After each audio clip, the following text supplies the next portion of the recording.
We're tracking this breaking news story from overnight. A magnitude 6.8 earthquake has rocked Morocco and the historic city of Marrakesh. The quake has now killed more than 1,000 people and injured more than 1,200 others. It is the strongest quake to hit the region in more than a century.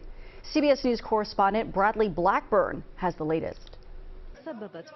Historic buildings in Marrakesh crumbled late Friday night, sending bricks and stones raining down on streets and rescue crews rushing to find survivors. The USGS said the 6.8 magnitude earthquake struck at 11:11 p.m. local time, lasting several seconds.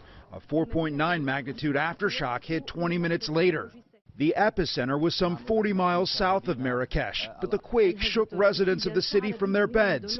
Families fled to parks and open spaces, afraid there could be more. I was asleep, this man said. I felt a movement in the bed. I didn't believe it. The second time, I was sure it was an earthquake. The death toll is certain to rise as crews comb through rubble.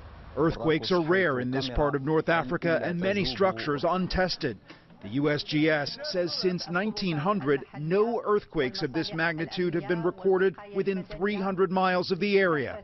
Moroccan media reported some of the city's ancient buildings were damaged. Overnight, the airport was already jammed as many tried to get out of a major tourist destination. The room started shaking. There's no other way. We was going backwards and forwards and everything started moving and pictures started moving. Rescuers responded quickly in Marrakesh, but roads to rural areas closer to the epicenter were cut off.